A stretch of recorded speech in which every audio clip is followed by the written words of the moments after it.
जाओ, बचा सकते हो तो बचा लो अपने अनुज को।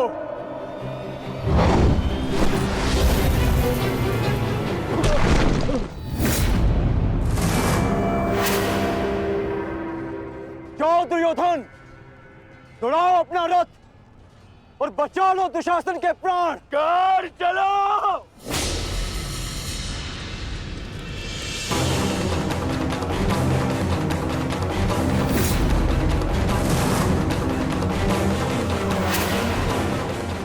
स्मरण रखना कर, आज किसी के रथ का वेग भ्राता भीम के प्रहार से अधिक शक्तिशाली नहीं होगा।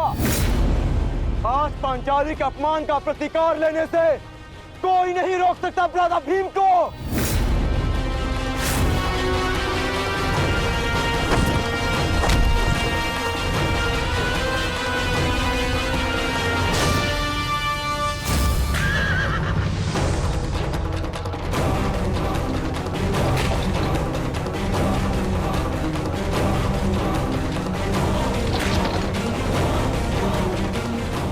शीघ्रता करो मित्र।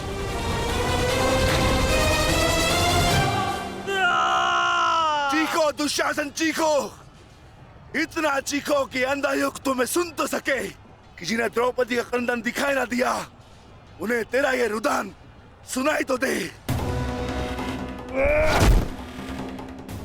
चीखो दुशासन, कि संसार को संदेश मिले कि क्यों किसी स्त्री का अपमान नहीं करना चाहिए।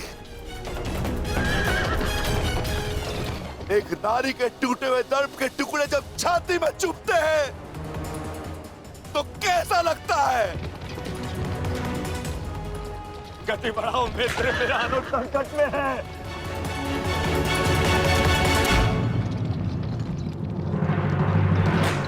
इस बाएं हाथ से तुमने द्रौपदी के केश पकड़े थे ना?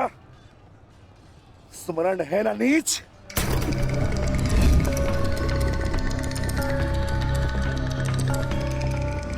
तुमने पांचाली का नहीं समस्त नारी जाति का अपमान किया है। आपको तुम्हारे धड़ पर रहने का कोई अधिकार नहीं।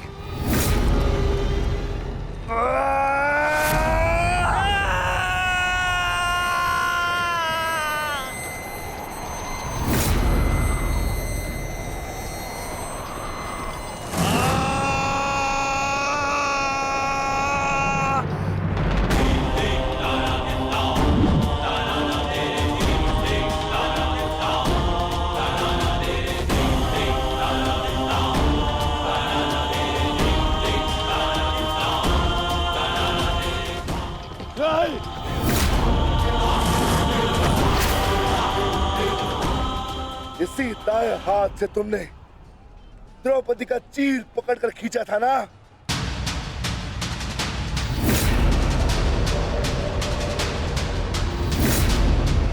अब चीर क्या, तुम लीर भी नहीं खींच पाओगे।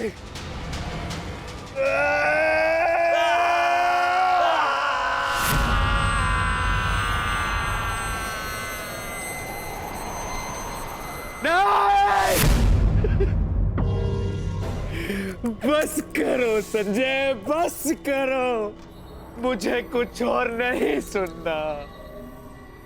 दुशासन!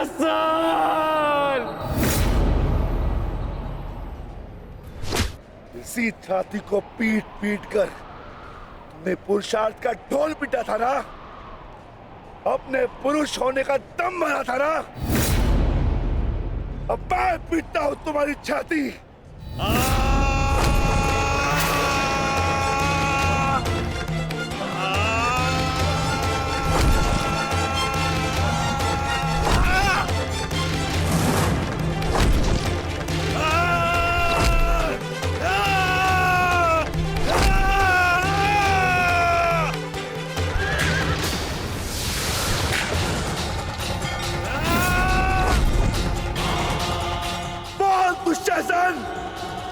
तुमने क्या कहा था पांचाली को? बोल, तुमने क्या कहा था पांचाली को? वैश्या! बोल दुशासन, फिर से बोल।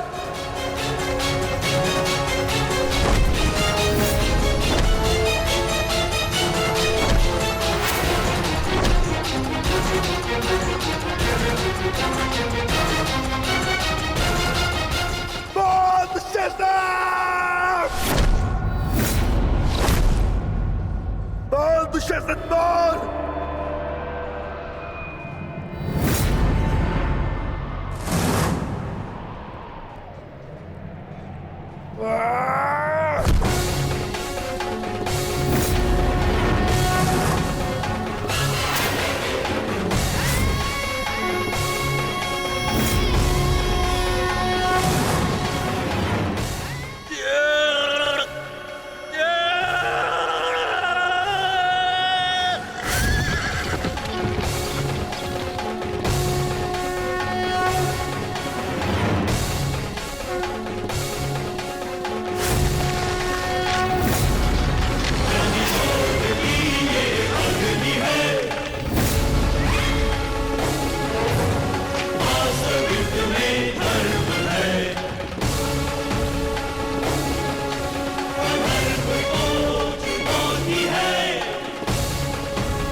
मैं पांडु पुत्र था, मैं देव पुत्र था। तुमने मुझे क्या बना दिया दुशासन?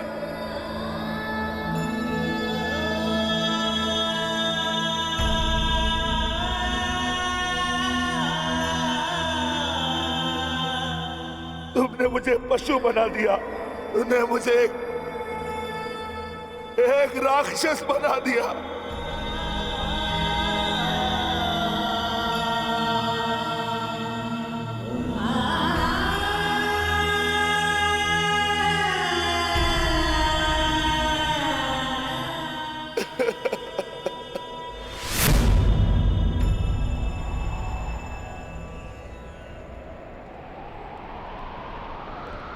मैंने अपनी प्रतिज्ञा पूर्ण की पांचाली,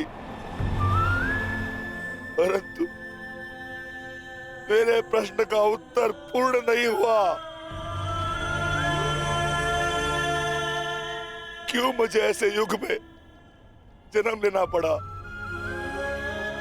जहां मुझे अपने ही भाई के रक्त से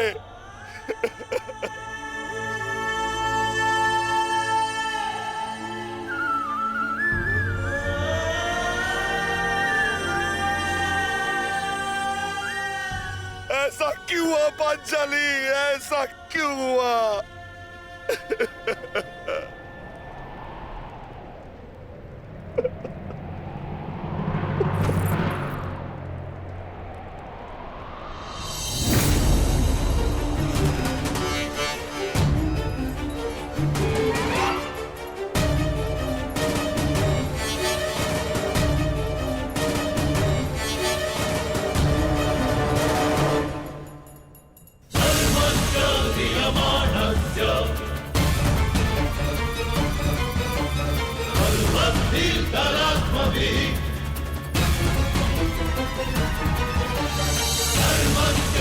Dharmasya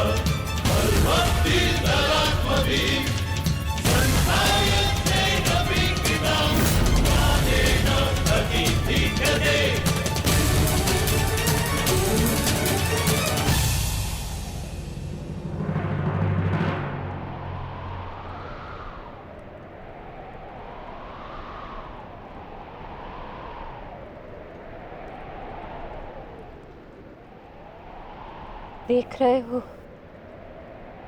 युवराज दुर्योधन,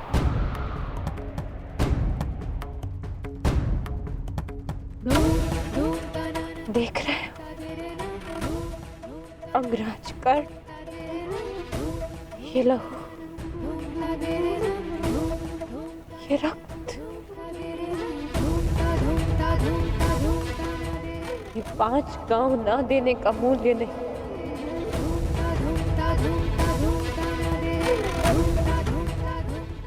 ये पंचभूत से बनी सृष्टि के सबसे बड़े सृजन, स्त्री के अपमान,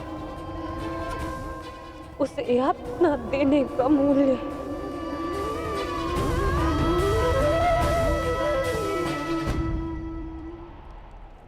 एक स्त्री, एक माता, एक पत्नी का जब जब अपमान होगा,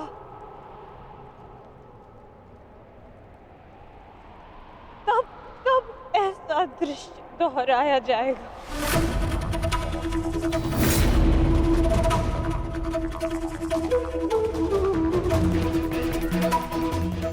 तब तब ऐसा दृश्य दोहराया जाएगा दुर्योधन।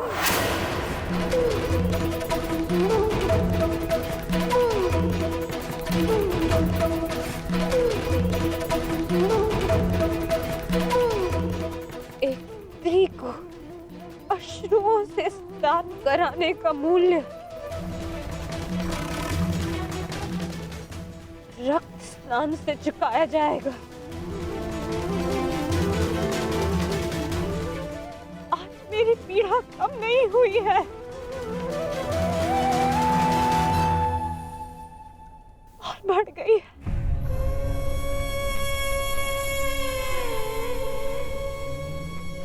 इस संसार में किसी को भी द्रौपदी जैसा भाग्य ना मिले, जिसे अपने ही कुल के सामने, अपने ही कुल के पुरुषों के हाथों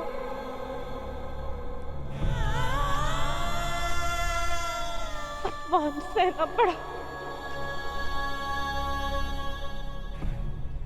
और अपने ही कुल के वंशजों के रक्त से स्नान करना पड़ा।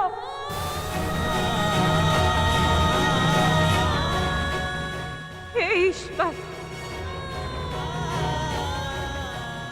इस संसार में किसी को भी द्रौपदी बनाकर जन्म मत देना।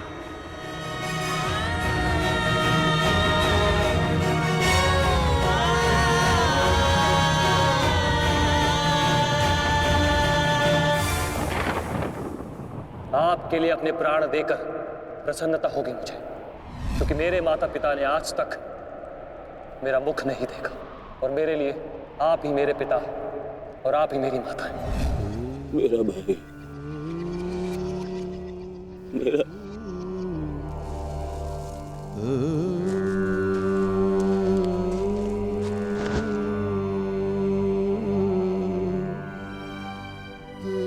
दुशासन,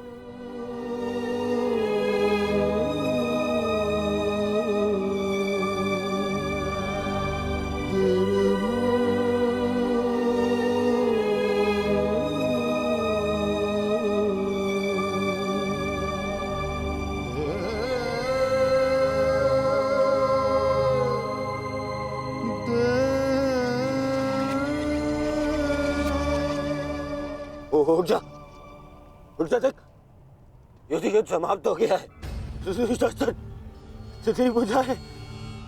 तेरी बुझाओ के बल के सहारे ही तो मुझे संसार पर राज्य करना था।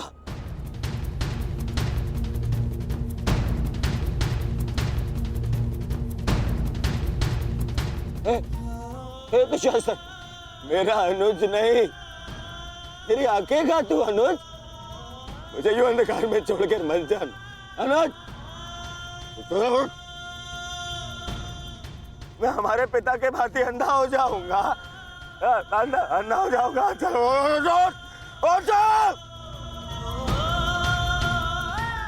अरे अरे इसकी बुझाए क्या है? अरे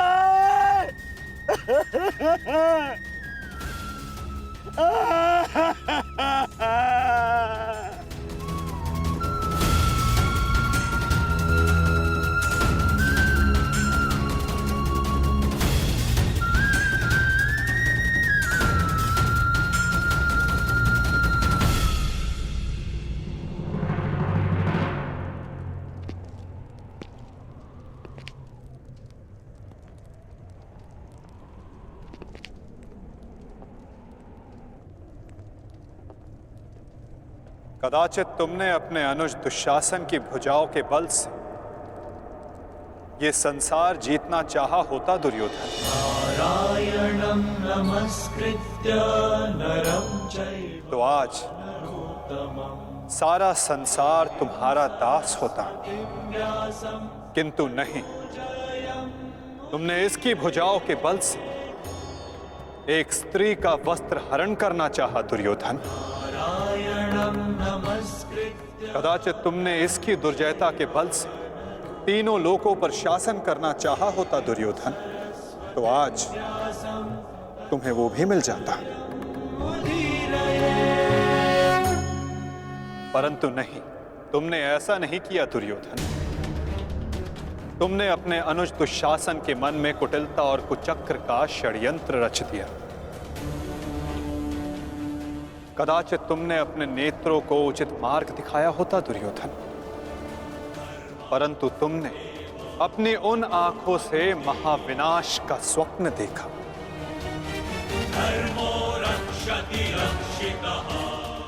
स्मरण रहे दुर्योधन, नियति, धरती और प्रकृति, ये तीनों स्त्री हैं, और जब जब स्त्री का अपमान होगा, नियति पुरुष के विरुद्ध होगी। धरती उस अपमान का भार नहीं सहेगी और प्रकृति उसे नष्ट कर देगी।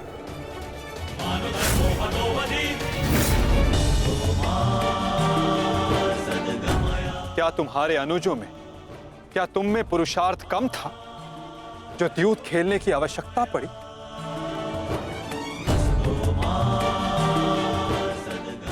इसी द्यूत के कारण एक स्त्री पहले अपने ही अश्रों में नहाती है और अब अपनों के ही रक्त से।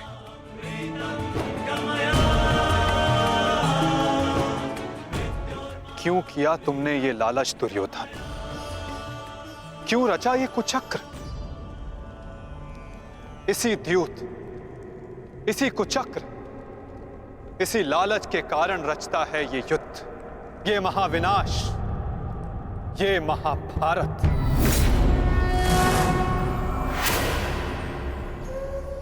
क्यों आज एक भ्राता को अपने ही अनुज के रक्त को पीना पड़ा और दूसरा आज स्वयं के रक्त में लथपथ है? स्मरण रहे, जो हाथ स्त्री की लाज, उसके मान के रक्षण के लिए, यदि वो हाथ स्त्री की लाज उतारने का दुस्साहस करेंगे, उसका मान भंग करने का दुस्साहस करेंगे, तो उन हाथों को धड़ से अलग कर दिया जाएगा।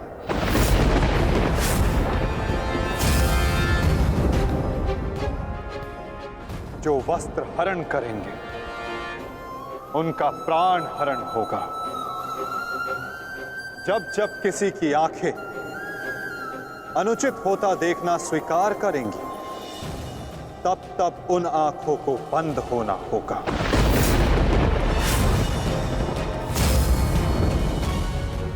यही नियति है, यही प्रारब्ध है, और यही है इस महाभारत का कारण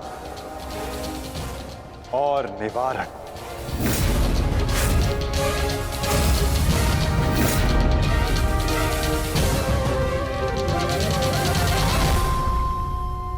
होगा जब जब किसी की आंखें अनुचित होता देखना स्वीकार करेंगी, तब तब उन आंखों को बंद होना होगा।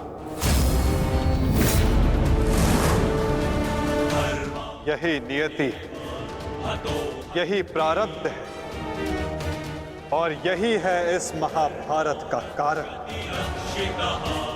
और निवारक।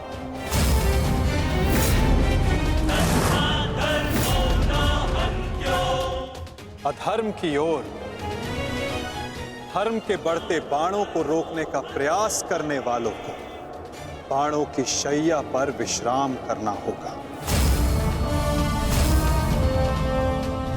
जो अधर्म की आज्ञा पर शीश झुकाएंगे, उन्हें स्वयं का शीश कटाना होगा।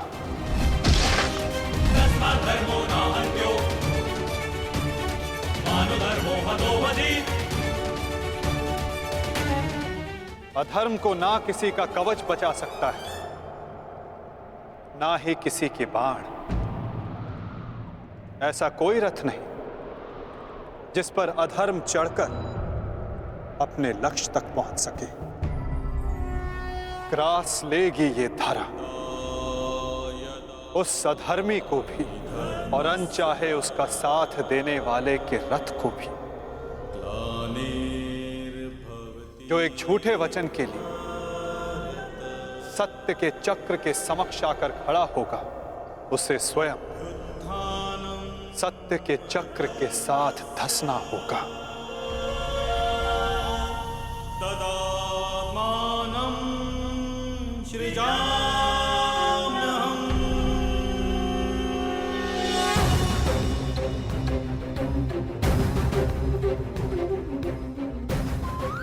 ये तुम्हारे अपमान का नहीं, समस्त स्त्री जाति के अपमान का प्रतिकार है पांचाली। संसार को समझना होगा कि कभी किसी स्त्री को प्रतिशोध के लिए ना ललकारे, क्योंकि प्रतिशोध पाकर मन की अग्नि शांत नहीं होती, अपितु और धधकती है। यही है इस महाभारत का संदेश और नियति का उपदेश।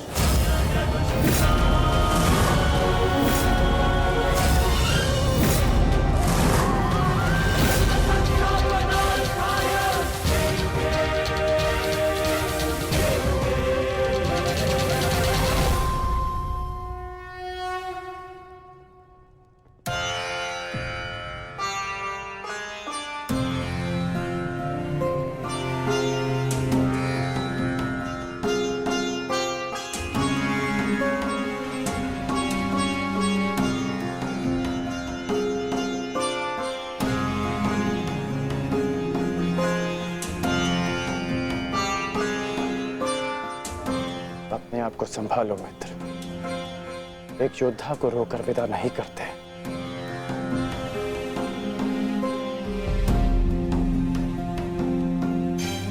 हम तो शासन का बलिदान जो व्यर्थ नहीं जाने देंगे।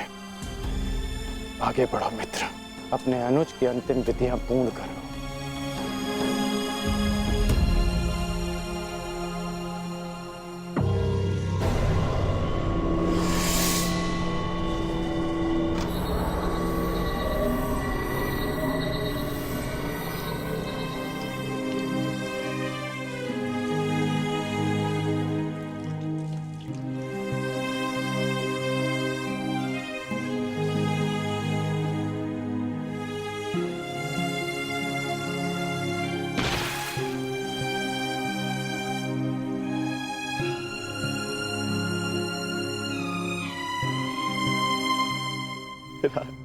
अच्छा प्रेहि प्रेहि पतिभिः पूर्वैर्भिः यत्रा न पूर्वे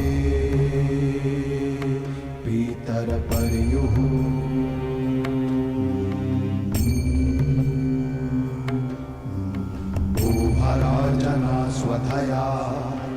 वरुणं च दिवम्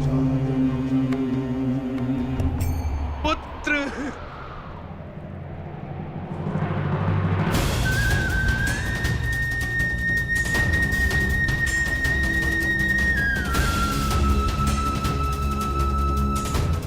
क्यों? कैसे कैसे होने दिया तुमने ये? तुम्हारा अनुज तुम्हारा उत्तरदायित्व था, उसकी रक्षा कैसे ना कर पाए तुम? मैं नेत्रहीन हूं पुत्र, परंतु ऐसा प्रतीत होता है जैसे किसी ने मेरा एक नेत्र छीन लिया है।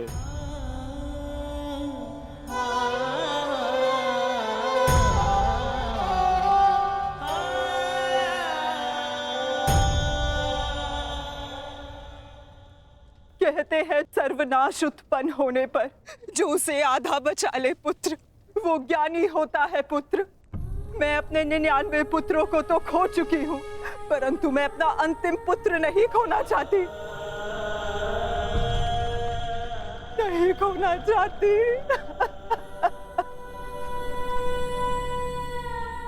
बंद कर दो ये महाविनाश दुर्योधन, और लौट चलो।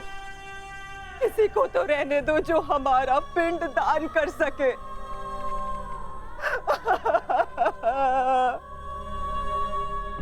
चलो पुत्र, लौट चलो। नहीं, अब इस युद्ध को रोका नहीं जा सकता। मैं इस युद्ध के ऐसे पड़ाव पर पहुंच चुका हूं जहां से पीछे लौटना संभव नहीं। ये दलदल या तो मुझे निगल जाएगा और या मैं इसे समाप्त कर दूंगा। अब या तो उन पांडवों का अंत होगा और या तो मेरा। नहीं। उससे पूर्व कदाचित ये युद्ध नहीं रोक सकता। अब ये युद्ध ना मुझे राज्य के लिए लड़ना है और ना ही सम्राट बनने के लिए। ये युद्ध करना है प्रतिकार के लिए। जिन पांडवों ने मेरे 99 भ्राताओं का वध किया, उनके वंश का समूल नाश करूंगा मैं।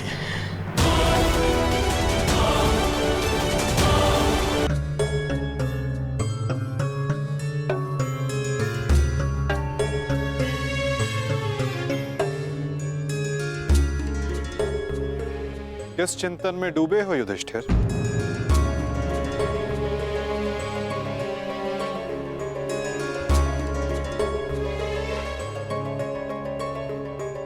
प्रणिपात वासुदेव।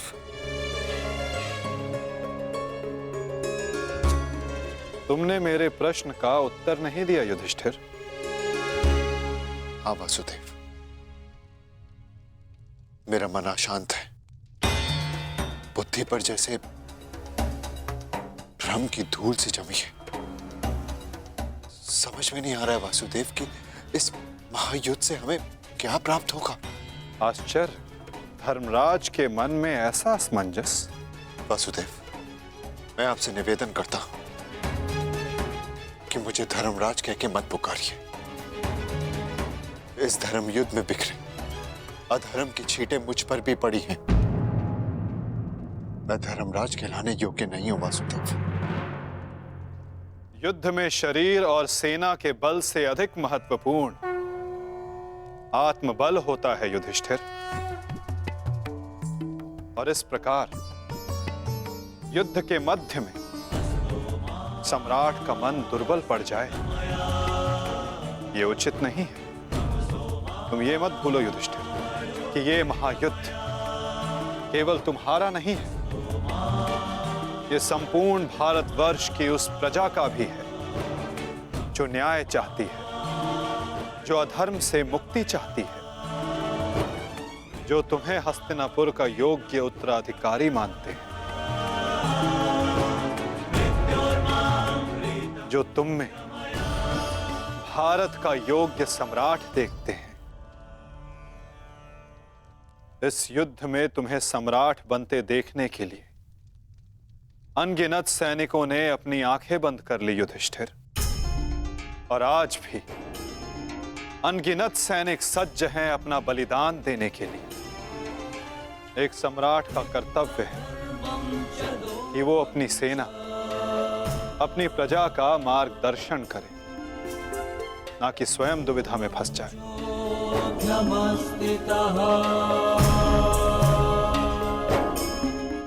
किंतु प्रश्न ये है कि सम्राट के मन में ये प्रश्न आया क्यों? कहीं सम्राट को ऐसा तो नहीं लगता कि उनके प्रिय अनुज महायोद्धा अर्जुन पूरे मनोयोग के साथ भाग नहीं ले रहे?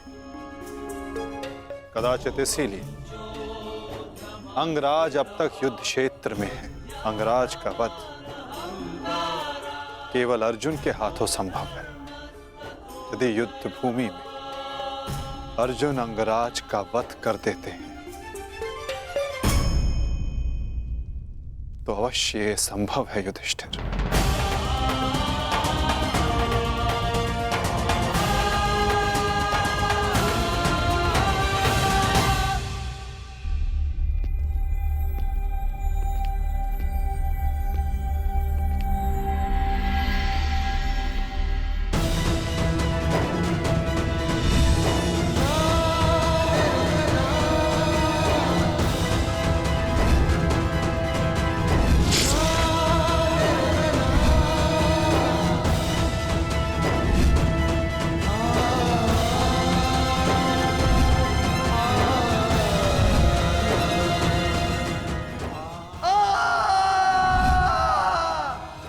मैंने जीवन भर परिवर्तन के लिए संघर्ष किया, क्योंकि जब भी मैंने ऐसा किया तो मैंने लोगों की आंखों में आशा की किरण देखी।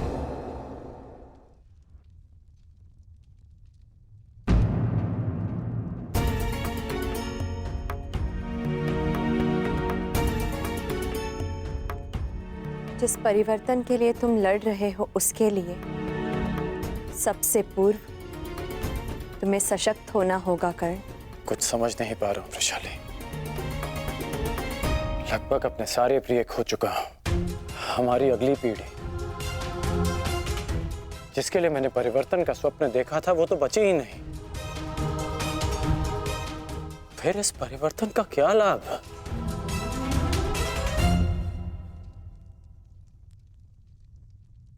तुमने जो जो सहा है मुझे उसका भान है कर्ण, परंतु कुछ नवीन पाने के लिए बलिदान करने ही पड़ते हैं। युद्ध में योद्धा वीर गति प्राप्त करता है ये भी जानते थे। धन की, प्राण की, अपनों की हानि होती है ये भी तुम जानते थे कर्ण। फिर आज ये उद्विग्नता क्यों? इस समय तुम कौरव सेना के सेनापति हो अंगराज, और तुम्हारी सेना को तुम्हारे मनोबल की आवश्यकता है। उन्हें एक सशक्त सेनापति चाहिए, ना कि एक टूटा हारा योद्धा। हम सबको तुम पे विश्वास है कर्ण, मुझे तुम पर विश्वास है। तुम ही हो कर्ण जो ये परिवर्तन ला सकते हो।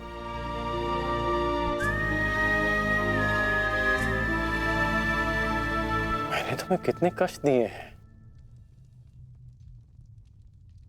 फिर भी सदा तुमने मेरा साथ दिया, मुझे साहस दिया।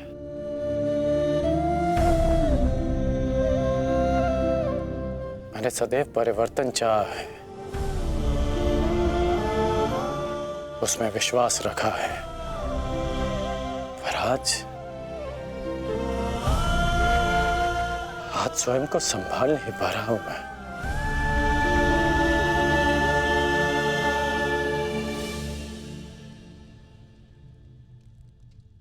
स्वयं को संभालो सर सेनापति, इस तरह टूटो मत। क्योंकि अगर तुम टूटे तो परिवर्तन का वो स्वप्न टूट जाएगा।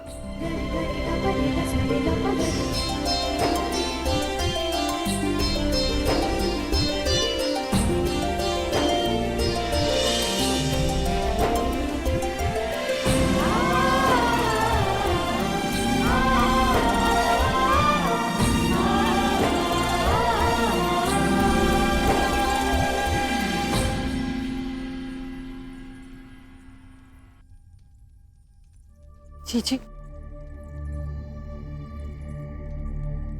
एकांत। जी मैं कुछ मत कहो कुंती।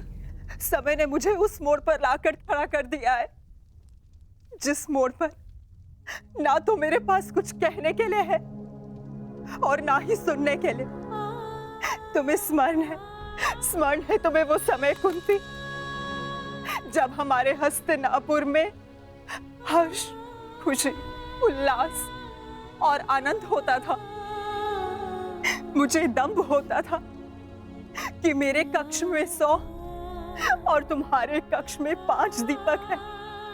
परंतु आज मेरा ये कक्ष अंधकार में डूब गया है। एक एक करके इस अभागिन माता ने अपने 99 पुत्र खो दिए हैं। परमात्मा से 100 पुत्रों की माता होने का सौभाग्य पाकर भी आज मेरे दोनों हाथ खाली हैं। माता के आंसू तो अपने एक पुत्र के वियोग में सूख जाते हैं, परंतु मैं अभागिन गांधारी अपने 100 पुत्रों के विलाप के लिए अश्रु कहां से लाएगी कुंती? कहां से लाएगी? ऐसा नहीं है दीदी, ये दुर्भाग्य नहीं, हमारी असफलता है। दीपक का दर में जलना ये तो संभालने वाले के हाथ में है कि वो उस दीपक से प्रकाश करवाता है या अपने घर को सुहा कर लेता है या अपने संतान पर अपना नियंत्रण खोने के कारण ये युद्ध हुआ है, जिसका परिणाम हम माताएं भुगत रही हैं। जो पीड़ा आपकी है जीजी, वही पीड़ा मेरी भी है। आज आप जिस परिस्थिति में हैं, मैं भी स्वयं उसी परिस्थिति में बंधी हूँ।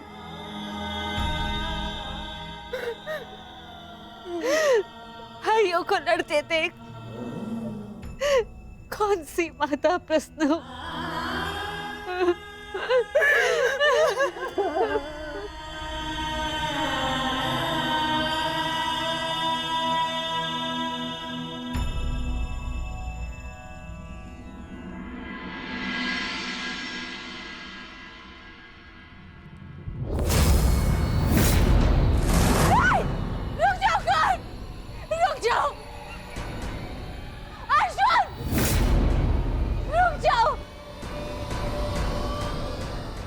जोड़ती हूँ, दोनों रुक जाओ।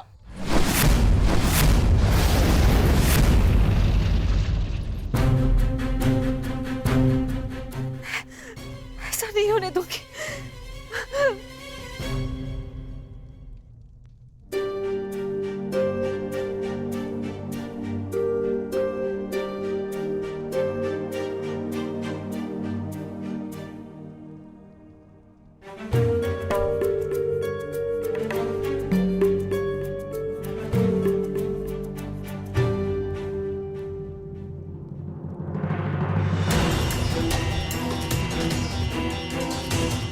राजमाता,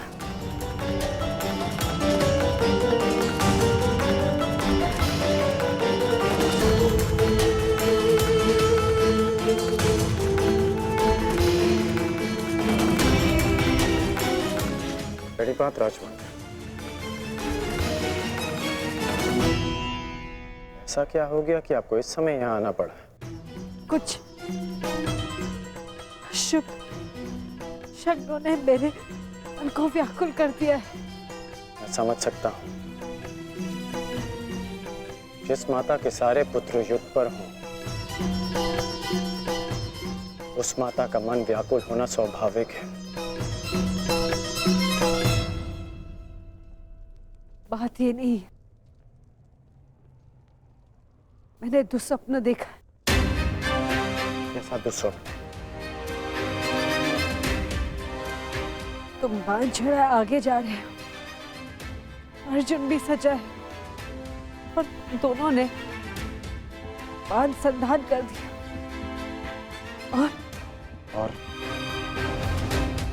और मैं बीच में आ गई, किंतु तुम दोनों ने बांध छोड़ दिया। फिर क्या हुआ? फिर मेरा सपना टूट गया। जो स्वप्न आपने पूरा देखा ही नहीं, उसके लिए आप व्यथित क्यों हो रही हैं? मैं व्यथित हूं क्योंकि बाण किसी का भी हो, किसी की भी छाती भेदे, पीड़ा मेरे को ही होनी है। संसार की दृष्टि में आपकी कोख 5 बार भरी है। क्या आपका दुर्भाग्य था या मेरा प्रारब्ध? हमें इसे स्वीकारना होगा राजमाता। तुमसे विनती करती हूँ, इस युद्ध को त्याग दो। क्या ये विनती आप अर्जुन से कर सकती हैं? बताइए।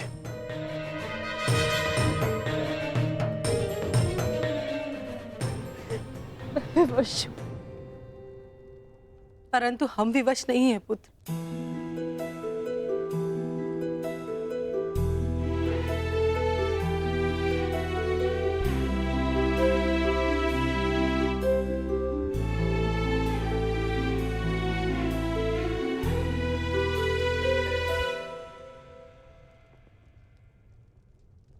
छोड़ दो ये युद्ध पुत्र, छोड़ दो।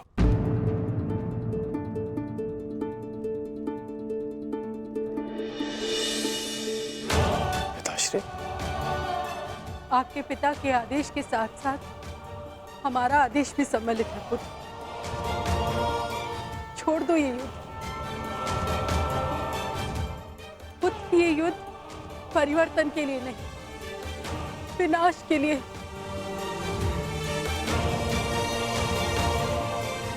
समझ लो कि हम अपने पालन पोषण के ऋण का मूल्य मांग रहे हैं तुमसे।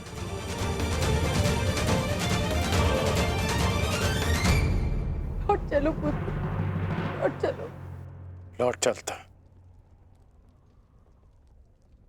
लौट चलता यदि मैं केवल राधेकरण होता।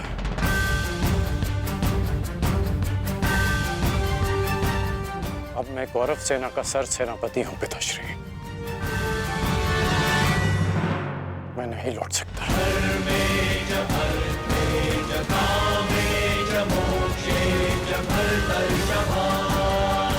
मेरा कर्तव्य है। आपका आदेश ना मानने के लिए मुझे विवश कर रहा है। मैं नहीं लौट सकता माता। ब्रह्म मुहूर्त में देखा गया सपना सत्य नहीं होता है पुत्र।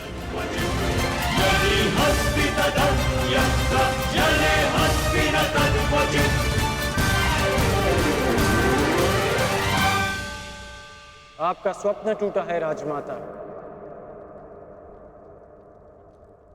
परंतु मेरा वचन नहीं टूटेगा।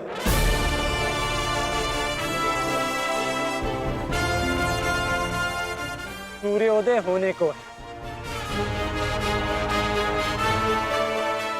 मेरा अर्घ देने का समय हो गया।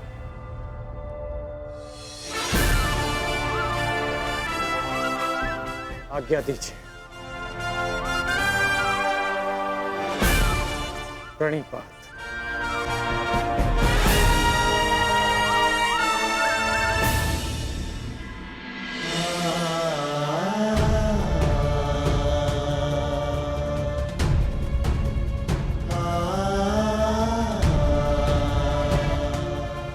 आज्ञा दीजिए पिताश्री। आयुष्मान भव।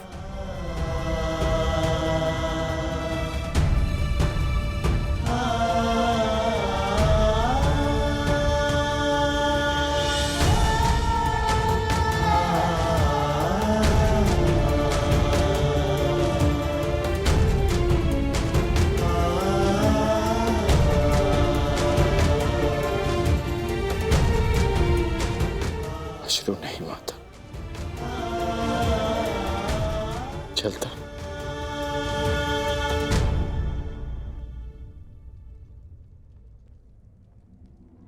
यशस्वी भव।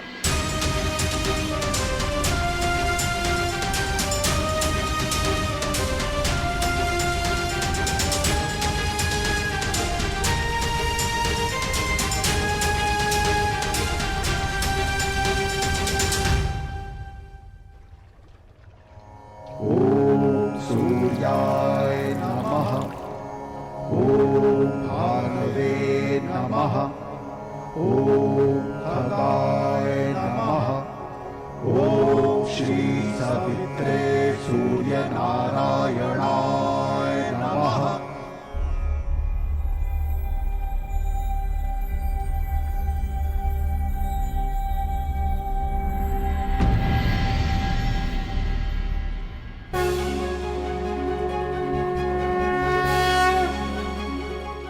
प्रणाम गुरुदेव, प्रणाम। आयुष्मान भव पुत्र, आयुष्मान भव।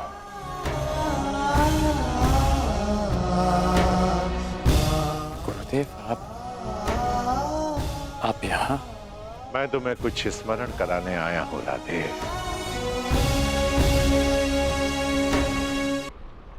मुझे स्मरण है गुरुदेव।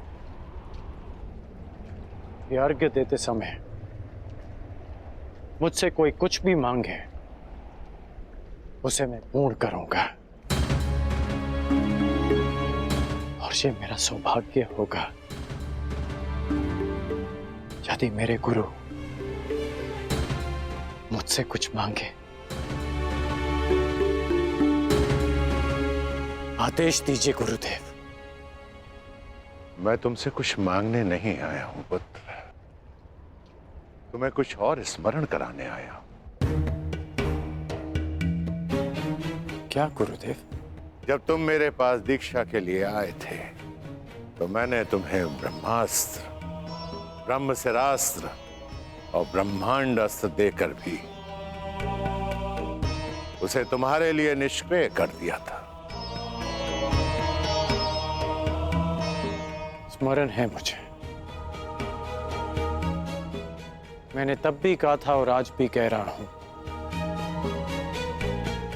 कि गुरु का श्राप भी आशीर्वाद होता है। मुझे उस बात का कोई दुख नहीं गुरुदेव। परंतु मुझे दुख है पुत्र, मुझे दुख है, और मैं तुम्हें यही स्मरण कराने आया हूं। उस भूल का पश्चाताप करने के लिए मैंने तुम्हें विजय धनुष दिया था। मेरा श्राप तुम्हारे साथ है और पश्चाताप भी पूर्ण हो। समय आ गया है कर्ण, उस विजय धनुष को धारण करने का।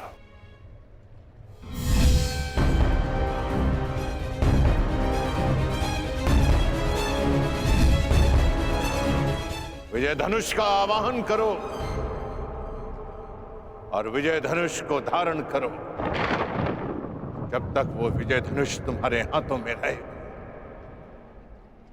इस संसार में कोई भी शत्रु तुम पर विजय नहीं पा पाएगा। सूर्य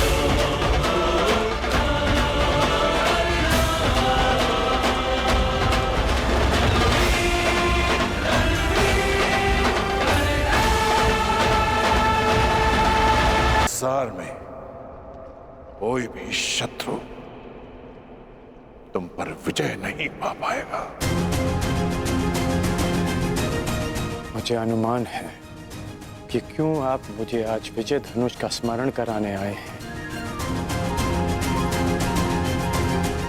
मैं आपको विश्वास दिलाता हूं कि एक चिरंजीवी गुरु का शिष्य आज मृत्युंजय बनेगा, जिसके सामने मृत्यु भी सर झुका कर आएगी।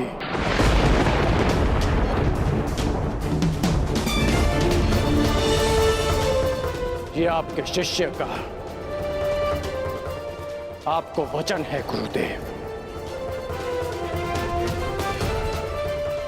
मुझे तुमसे यही आशा है पुत्र, जो अपने वरदान का दान करके भी अपने मित्र का साथ दे। ऐसे शिष्य पर मुझे गर्व है।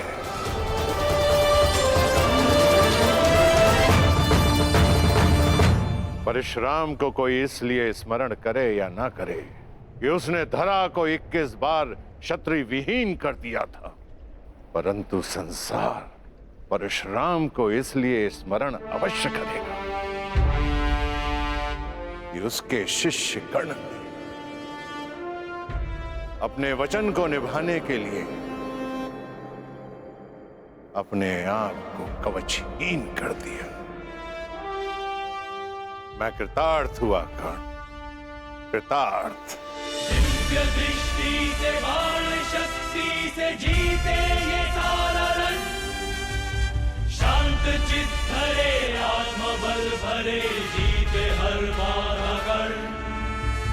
छूट ना पाए लक्ष्य हो चाहे सूक्ष्म सा छुपा होकर।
स्मरण रखना पुत्र, मैं चिरंजीवी हूं, परंतु तुम्हें मृत्युंजय बनना है।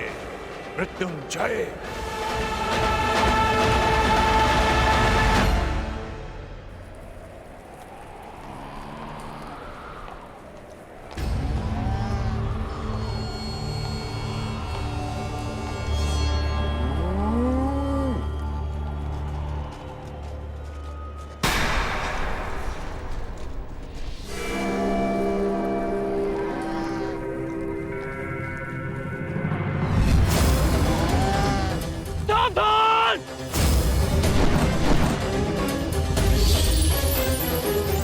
किस प्रकार तुमने कीचड़ में फंसे हुए मेरे असहाय बछड़े को मारा है, उसी प्रकार तुम भी एक दिन पृथ्वी पे असहाय गिरे रहोगे। मैं अग्निहोत्र ब्राह्मण विजय तुम्हें श्राप देता हूं।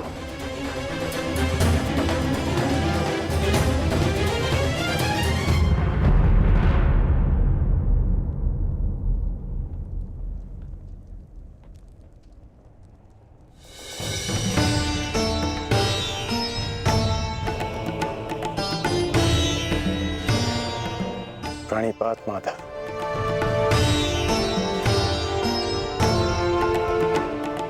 आश्चर्य, मुझे देखकर तुम आश्चर्यचकित नहीं हुए मित्र? ब्रह्म मुहूर्त में आज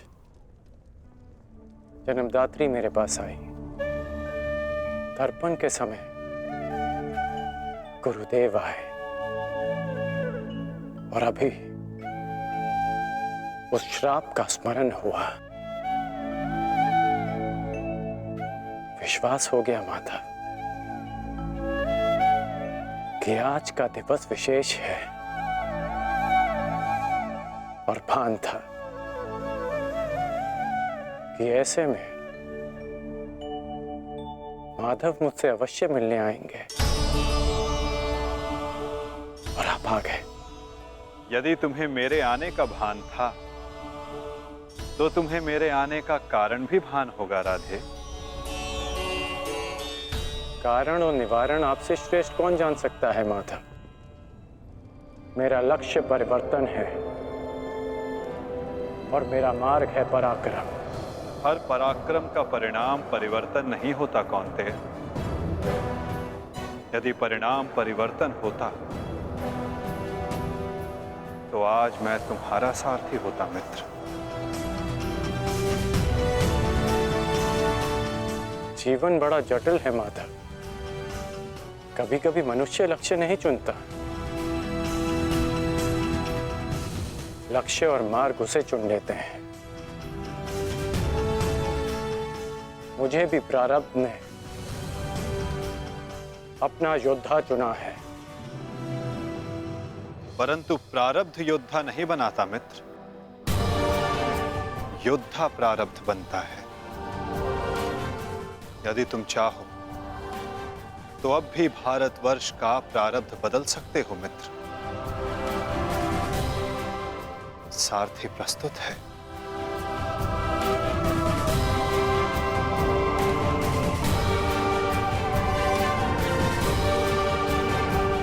विलंब हो चुका है माता।